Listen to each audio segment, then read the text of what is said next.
et pour marquer en toi le sceau du Christ, et le sceau de la victoire. Ta récompense est là.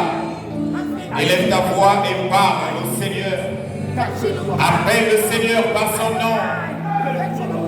Appelle le Dieu puissant, créateur du ciel et de la terre par son nom. Il t'écoute et il dit, son oreille n'est pas si dure pour entendre, et son bras n'est pas si court pour agir.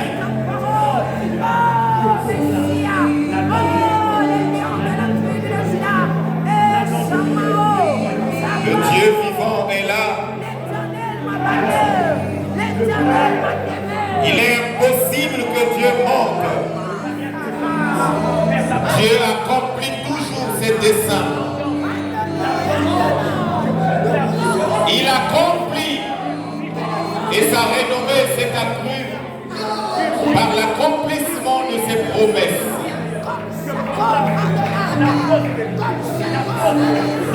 Il est vivant.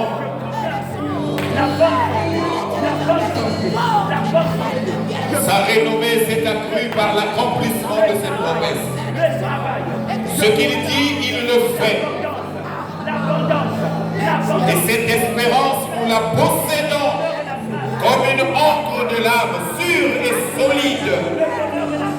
Elle pénètre au-delà du voile. Nous avons cette espérance. Nous avons cette espérance.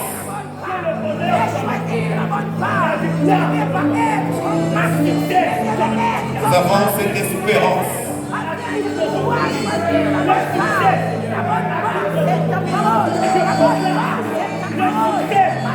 C'est pourquoi d'un seul homme déjà usé de corps naquit une postérité nombreuse, comme les étoiles du ciel, comme le sable qui est sur le bord de la mer et qu'on ne peut compter.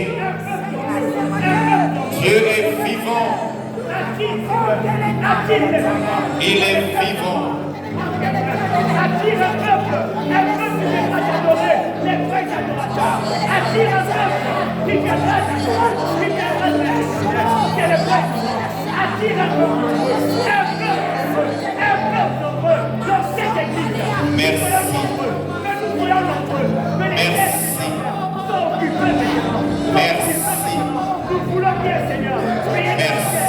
Attirez notre siège. Seigneur, que nous soyons nombreux, Seigneur, Père.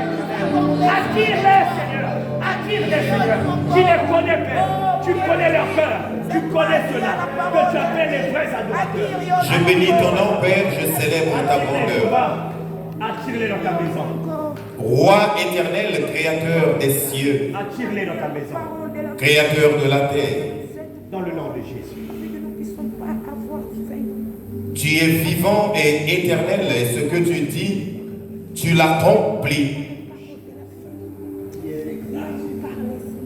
Je bénis ton Saint-Nom ce matin, ô Père, et je crie à toi, ô Dieu, le cœur courbé vers toi, ô Père, les mains levées vers toi, ô Dieu, pour te dire, Seigneur, nous avons soif de toi. Parle-nous ce matin pour étancher notre soif. Libère ta parole en ces lieux, ô Dieu, pour étancher notre soif de la connaissance de la vérité, de la connaissance de ta parole, de ta connaissance en Jésus-Christ, notre Seigneur et Sauveur. Remplis mon cœur de ta parole. Exerce ma langue et mes lèvres, afin que je libère au moyen du Saint-Esprit l'abondance de ta parole dans mon cœur. Et dispose le cœur de mon frère et de ma sœur. Que le cœur de chacun soit une terre fertile à ta sémence, qu'est ta parole. Oui, sème dans le cœur de chacun. Arrose, fais germer, ô Père, fais croître pour produire en chacun le fruit digne de la repentance. Sois béni, Papa, et reçois l'honneur, la gloire, la magnificence, la majesté, au nom de Jésus-Christ de Nazareth. Seigneur, parle. Nous sommes tout oui et nous recevons. Amen. Amen. Amen. Amen. Que Dieu vous bénisse. Amen.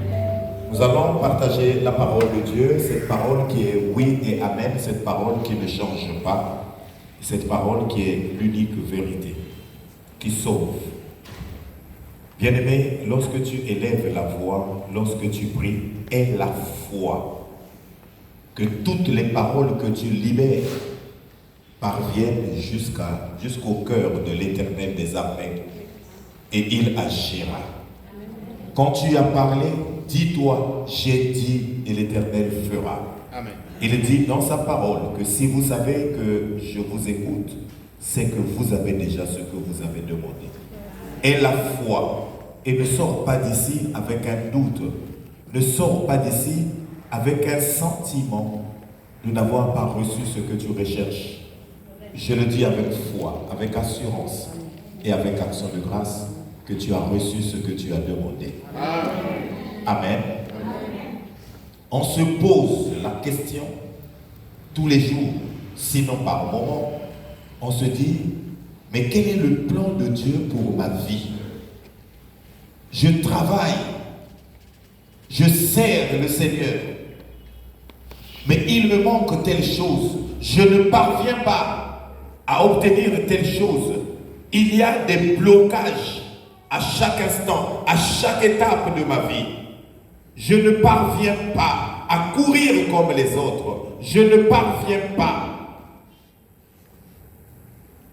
à obtenir tout ce que je recherche. Certainement que je ne suis pas dans la volonté de Dieu. Certainement que Dieu ne m'aime pas. Certainement que Dieu m'a abandonné. Certainement que je ne fais pas partie du plan de Dieu. Bien-aimé, Dieu a un plan merveilleux pour chacun de nous. Pour toi, il a un plan merveilleux. Et ce plan, il l'accomplira. J'aime Habakkuk quand il dit, cette prophétie s'accomplira. Elle s'accomplira certainement. Amen. Il est si convaincu que cette parole s'accomplira. Et il dit, elle s'accomplira. Elle s'accomplira certainement. Bien-aimé, quel est, mets le thème au tableau mon ami, quel est le plan de Dieu pour ta vie? On se pose, et je reçois des frères et sœurs parfois, pasteur, quel est le plan de Dieu pour ma vie? J'avais reçu une prophétie qui disait que, mais elle ne s'accomplit pas jusqu'à présent. Quand j'étais encore jeune, j'avais 18 ans. Voici ce que la prophétie disait en ma naissance. Voici ce que la prophétie disait. Bien-aimé, donc, certainement que cette prophétie ne s'accomplira jamais ou elle a été dite de façon hasardeuse. Le plan de Dieu, bien-aimé, c'est quoi? Nous pensons toujours que le plan de Dieu est une formule magique. Non. Le plan de Dieu pour chaque personne, ce n'est pas une formule magique, bien-aimé, mais c'est un chemin personnalisé, adapté à nos dons, nos talents et nos circonstances. C'est un plan avec des objectifs. C'est le but que Dieu s'est assigné pour chacun de nous. Mais pour atteindre ce but, Dieu se fixe un temps. Il se fixe un temps. Et lorsque ce temps arrivera, bien-aimé, jeune ou vieux, Dieu accomplit ce qu'il a dit et ce qu'il a promis dans sa parole.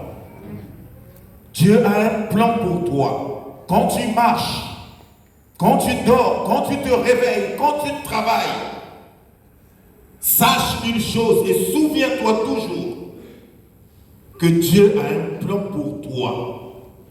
Mais quel est ce plan? Et comment faire? Que faire pour être informé de Dieu pour moi? Il se pourrait une idée, mais tu n'as pas toute la cartographie. Tu n'as pas tout le projet. Que faire? Mon frère, le temps peut passer. Nous pouvons être impatients. Regardez, on va prendre une parole, vous allez voir. On va prendre une parole dans Jérémie chapitre 29, verset 10. Si tu es avec moi, reçois cette parole. Jérémie chapitre 29, verset 10. Que dit la parole de Dieu? Jérémie chapitre 29, verset 10. Reçois cette parole au nom de Jésus. Mais voici ce que dit l'Éternel. Dès que 70 ans seront écoulés pour Babylone, je me souviendrai de vous, et j'accomplirai à votre égard ma bonne parole, en vous ramenant dans ce lieu. Encore. Mais voici ce que dit l'Éternel. Dès que 70 ans seront écoulés pour Babylone, je me souviendrai de vous, et j'accomplirai à votre égard ma bonne parole, en vous ramenant dans ce lieu. Que Dieu bénisse sa parole. Amen. Regardez, Dieu fixe un temps. 70 ans. Quel âge as-tu? Quel âge as-tu? Il fixe un temps. 70 ans. Il dit, mais voici ce que dit l'Éternel, rapporté par Jérémie son prophète. Dès que 70 ans seront écoulés pour Babylone, je me souviendrai de vous et j'accomplirai à votre égard ma bonne parole en vous ramenant dans ce lieu. J'accomplirai ma bonne parole dans 70 ans. Nous regardons le temps. Nous regardons comment la peau s'est affaiblie. Nous regardons comment, bien-aimés dans le Seigneur, nous souffrons. Comment est-ce que cela est possible? Puisque 70 ans, je ne serai plus le même, je serai vieux. Dans le livre des Hébreux, au chapitre, dans l'épître aux Hébreux, au chapitre 11, Dieu dit que d'un seul homme, affaibli dans sa chair et dans son corps, naquit une postérité plus nombreuse que les étoiles du ciel et les grains de sable qui peuplent le bord de la mer. 70 ans, nous sommes incapables parfois de supporter 60 minutes, 1 heure d'attente. C'est trop pour nous. Mais Dieu dit, dans 70 ans, je me souviendrai de ma bonne parole et je vous ramènerai en ces lieux. Tu ne mourras pas avant les 70 ans. Amen. Et tu dois voir ce que Dieu a dit. Tu t'inquiètes, mon frère. Tu t'inquiètes, ma soeur. Et il arrive même que nous nous détournons du plan de Dieu par manque de foi, par manque d'obéissance, par impatience. On se détourne du plan de Dieu. On fait notre volonté. Il arrive qu'on s'éloigne du plan de Dieu parce que nous avons des pensées et parce que nous luttons contre nous-mêmes et nous luttons contre les autres parce que nous voulons être ce que sont les autres. Bien-aimé, le plan de Dieu pour toi, c'est ce que tu es et non ce que tu fais. Ce que tu es, Dieu sait ce que tu es. Qui es-tu? Il le sait. Qui es-tu? Le sais-tu? Interroge Dieu et il te dira. Que dois-je faire? Interroge Dieu et il te répondra. À quel moment cela s'accomplira? Interroge Dieu et il répondra avec précision et avec exactitude. Quand tu perds la foi, quand tu désobéis, lorsque tu marches à contre-courant de la volonté de Dieu et de sa parole, Tu peux faire pécher les autres. Tu peux entraîner tout un peuple dans une condamnation. Abraham s'appelait Abraham. Puis, Dieu dit c'est Abraham parce qu'il est le père d'une multitude, Abraham. Mais le père d'une multitude, pas seul. Un homme ne peut pas engendrer une postérité seule. La postérité, c'est avec une femme, un homme, une femme. Ensemble et par leurs œuvres, ils engendrent une postérité. Amen. Amen. Abraham, Genèse chapitre 20, versets 1 à 7. Genèse chapitre 20, versets 1 à 7. Mes lecteurs sont-ils là? Genèse chapitre 20, versets 1 à 7. On dira. Abraham partit de là pour la contrée du Midi. Il s'établit entre Kadès et Shur. Arrange ton micro. Abraham partit de là pour la contrée du Midi. Il s'établit entre Kadès et Shur et fit un séjour à Guérar. Abraham disait de Sarah, sa femme, c'est ma sœur. Abimelech, roi de Guérar, fit enlever Sarah. Alors Dieu apparut en songe à Abimelech pendant la nuit et lui dit, voici, tu vas mourir à cause de la femme que tu as enlevée, car elle a un mari. Abimelech, qui ne s'était point approché d'elle, répondit, Seigneur, feras-tu périr même une nation juste? Ne m'a-t-il pas dit, c'est ma sœur, et elle-même n'a-t-elle pas dit, c'est mon frère? J'agis avec un cœur pur et avec des mains innocentes. Bien-aimés dans le Seigneur, cette histoire d'Abraham et Abimelech nous interpelle. Abraham a la promesse. Abraham arrive sur une terre étrangère et parce que sa femme était belle, il dit, je ne veux pas mourir à cause de toi et je ne veux pas non plus que tu meurs à cause de moi et je ne veux pas que nous ayons des problèmes. Tu diras à tous que je suis ton frère et que tu es ma sœur. Si tu es ma sœur et je suis ton frère, alors je serai en paix. Mais Abraham a fait vaciller sa foi. Il ne s'appelait plus Abraham, il s'appelait Abraham. Abraham avait déjà la promesse.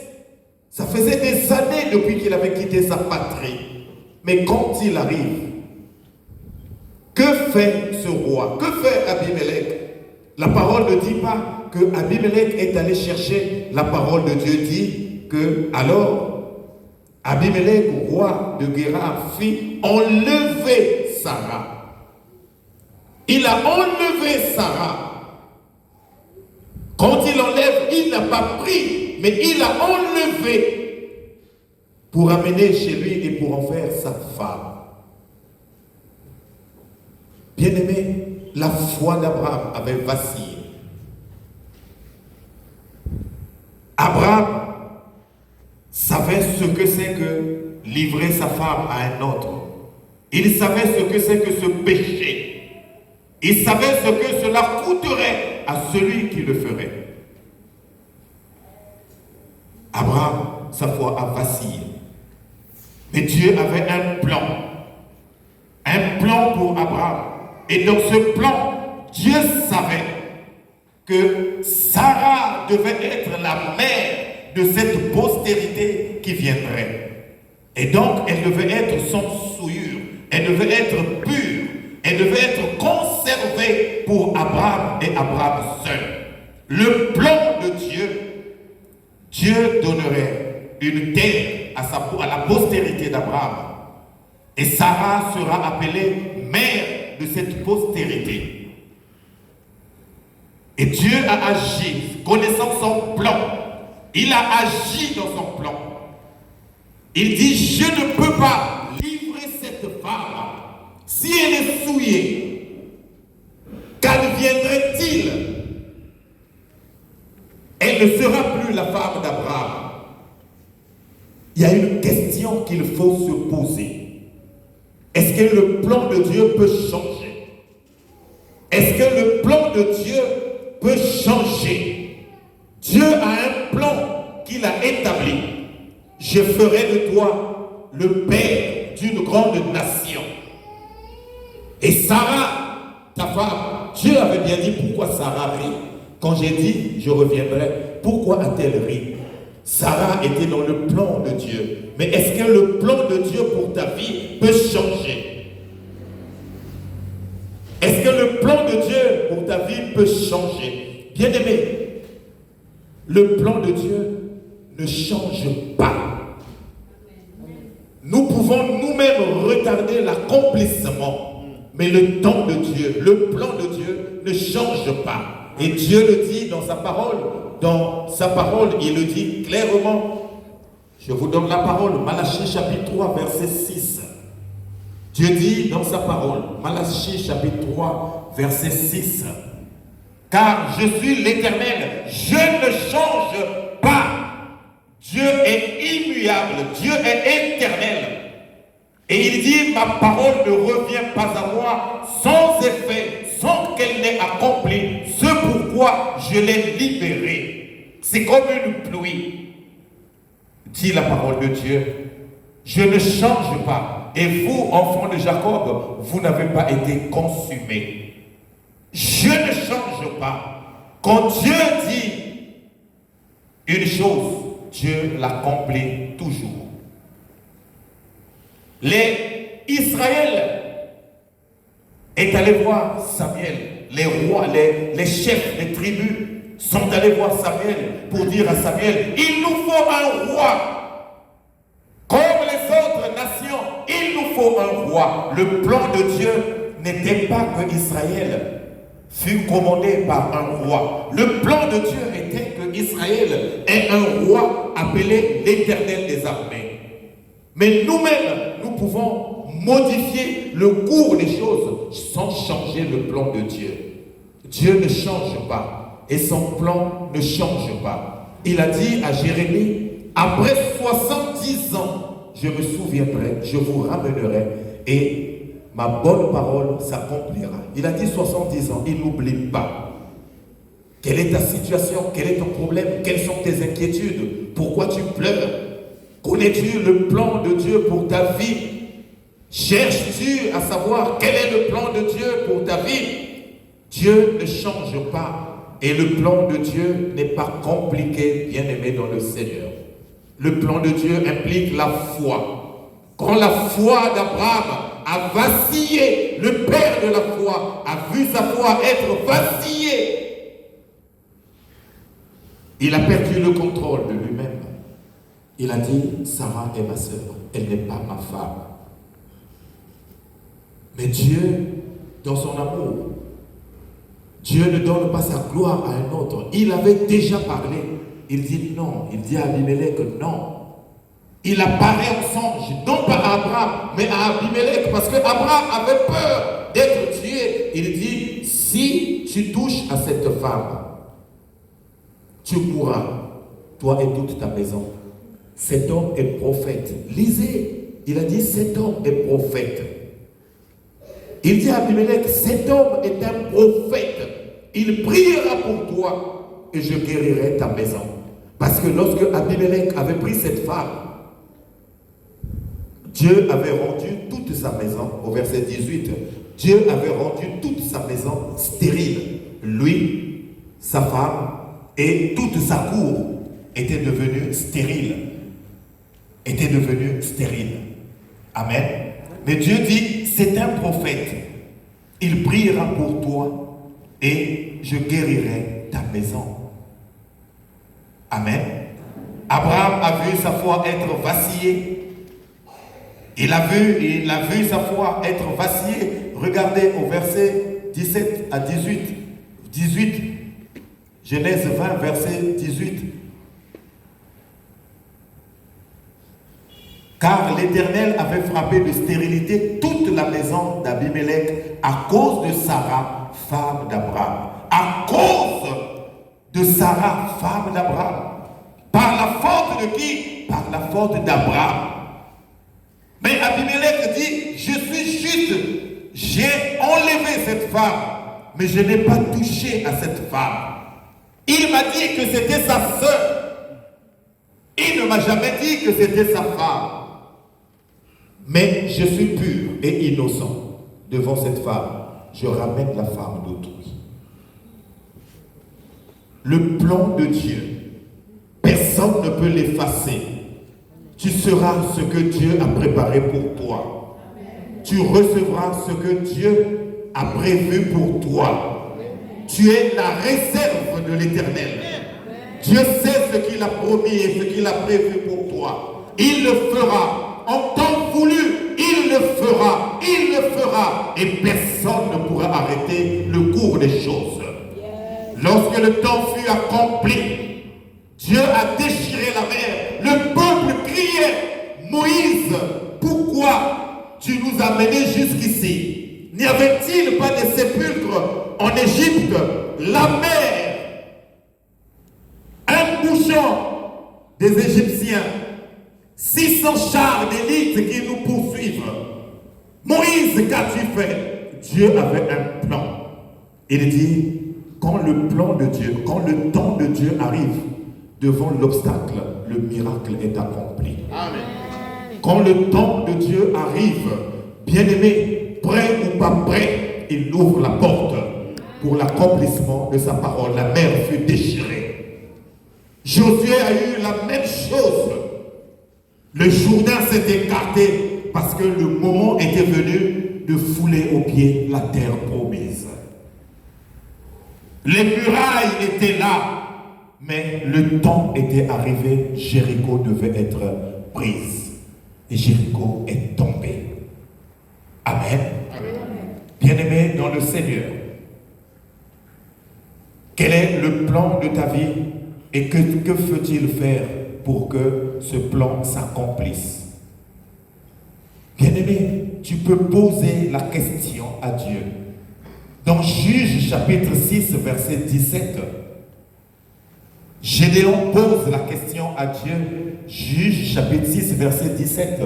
Gédéon lui dit, si j'ai trouvé grâce à tes yeux, donne-moi un signe.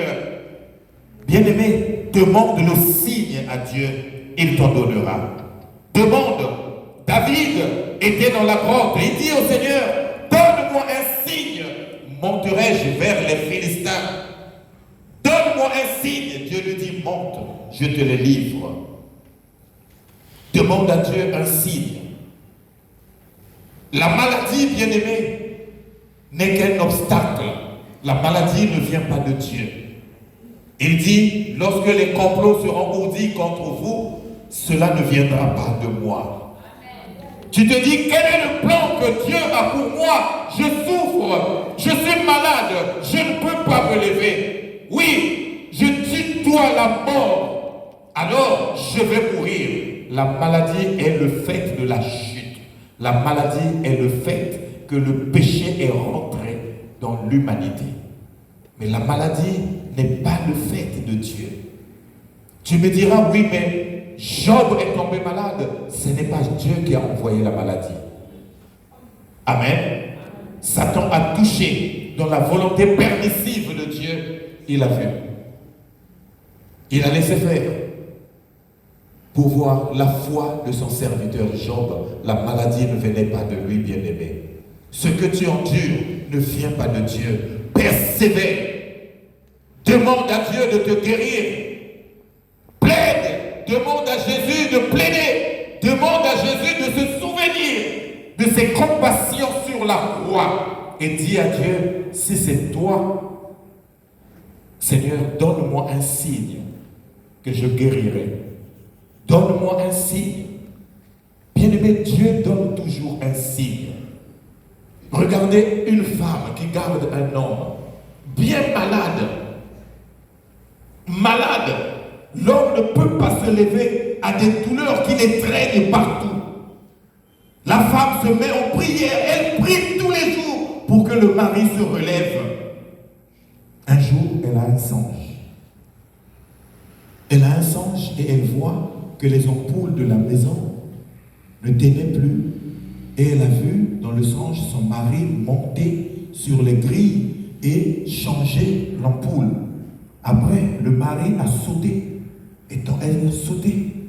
Et il va ailleurs. Et dans le songe, la femme dit, mais cherche une échelle. Pourquoi tu sautes? Tu peux avoir mal.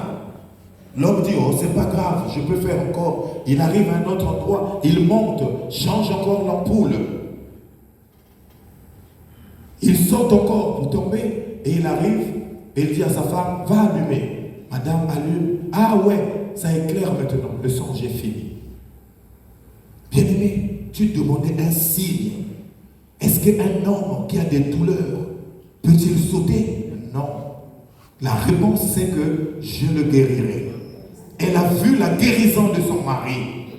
Bien-aimé, elle continue à se plaindre. Pasteur, pasteur, mais un jour, le Seigneur dit quel est le songe qu'elle avait eu. Ça fait longtemps. On est rentré, puis elle a expliqué, mais tu feras la guérison de ton mari. Quel que soit le temps que cela prendra, je le guérirai. Amen. Je le guérirai. Je le guérirai. C'est comme la sœur qui me disait, oui, j'étais dans une salle, j'enseignais les petits enfants. Pasteur, je ne comprends pas. Dans une salle, je suis en train de parler aux enfants de la maternelle. Mais moi, je ne sais pas enseigner. Mais quels sont ces rêves-là que je fais? Quels sont ces songes-là? Amen. As-tu un enfant? Non. Cherches-tu un enfant? Oui. Depuis combien de temps? 11 ans. Tu as vu tes enfants dans cette salle-là. Tu verras tes enfants et tu leur donneras une éducation. Dieu répond à nos préoccupations. Il répond à nos interrogations. Tu as vu tes enfants. L'enseignement. Que dit la parole de Dieu dans le livre des Proverbes pour l'enseignement? Écoute l'enseignement de ta mère. Écoute l'éducation de ta mère.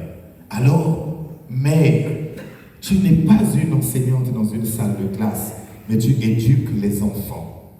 Galates chapitre 5, verset 25. Galates chapitre 5, verset 25. Comment faire?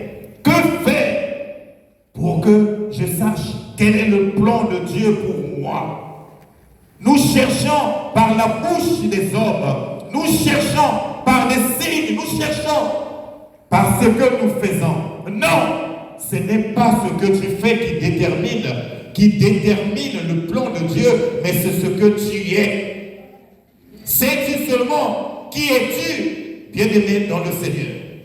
La parole de Dieu dit, si nous vivons par l'Esprit, marchons aussi selon l'Esprit. Pasteur, qu'est-ce que cela veut dire? Cela veut dire que pour connaître le plan de Dieu pour ta vie, il faut marcher par l'Esprit et vivre par l'Esprit. Mon juste vivra par la foi. Ce sont ceux qui marchent selon le Saint-Esprit de Dieu qui sont appelés fils de Dieu, filles de Dieu. Si tu es fils de Dieu, si tu es fille de Dieu, tu as le privilège de demander à papa, qu'est-ce que tu as prévu pour moi? Il te le dira et il le fera au temps marqué. Le Seigneur sur la croix n'a-t-il pas dit que tout est accompli? Tu as la capacité et le pouvoir d'entrer dans le cœur de Dieu. Le voile qui s'est déchiré, c'est le cœur de Dieu qui s'est ouvert. On dit, ce jour-là, quand le Seigneur a crié, tout est accompli. Bien-aimé dans le Seigneur, on dit, le voile du temple s'est déchiré. Nous avons accès dans le Saint des Saints. Le Saint des Saints, ce n'est pas un lieu physique, c'est le cœur de Dieu. Et c'est dans le cœur de Dieu que tu dois aller puiser la réponse. Quel est le plan de Dieu pour ma vie? Le plan de Dieu, je dois avoir la foi et l'obéissance, quel que soit ce qui m'arrive. Si ceci m'arrive, j'ai la capacité de dominer. Aucune épreuve n'est au-delà de tes forces. Tout ce que tu rencontres comme difficulté, tu as la capacité. Quand il dit, voici les miracles qui accompagneront ceux qui auront cru. Bien-aimé, as-tu cru ou pas? Si tu as cru, le miracle, il est à portée de main. Ils imposeront les mains aux malades et les malades seront guéris. Bien-aimé, tu te dis, mais sur moi-même, comment je peux m'imposer les mains? J'ai mal au dos. Comment je peux imposer la main? Dieu dit, au commencement était la parole.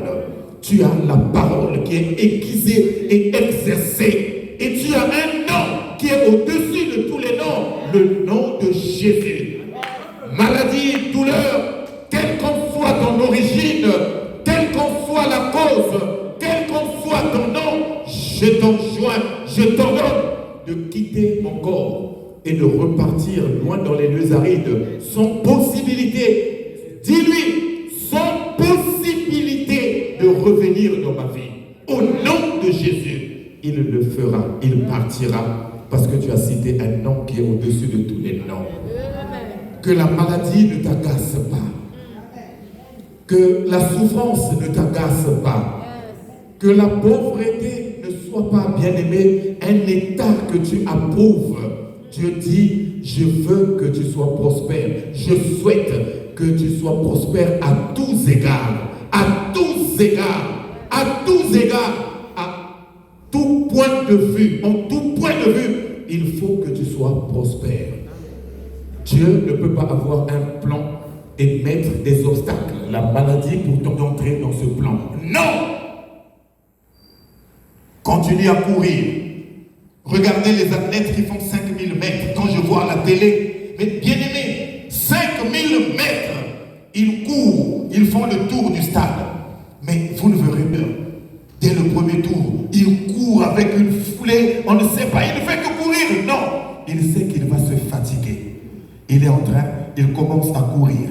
Il commence à courir, il commence à courir. Quand il faut accélérer, quand il sent que les autres sont tellement devant, il accélère, il les rattrape, il les dépasse, il garde le niveau, il garde le niveau, il garde le niveau. Les autres sont derrière, il ne regarde pas derrière, mais il regarde le but, il regarde là où il va, il ne court pas en regardant derrière, mais il va tomber mon frère, il va tomber ma soeur, il regarde le but, regarde le but, regarde là où tu dois aller, mais ne regarde pas derrière, ne t'occupe pas des spectateurs, ne t'occupe pas des nuées, ne t'occupe pas des acclamations, mais cours vers le but et tu remporteras le prix et la victoire sera ton partage et les autres, ils acclameront pour toi et ils diront, c'est lui le champion, c'est lui le champion. Gédéon n'avait jamais combattu. Gédéon avait 38 000 hommes. Gédéon dit, Dieu lui dit, renvoie une partie. Il renvoie 20 000. Il reste 18 000 personnes. Dieu dit, c'est trop. Gédéon les renvoie. Il reste avec 300 personnes. Et il combat une armée de milliers de personnes. Il revient avec la victoire. On dit, Gédéon était dans le plan de Dieu. C'est lui que Dieu avait prédestiné pour cette victoire. Et ce Gédéon bien-aimé, c'est toi qui dois rentrer en possession de ce que tu recherches. Ce n'est pas en attendant, mais c'est en combattant. Que Dieu bénisse sa parole et qu'il te bénisse.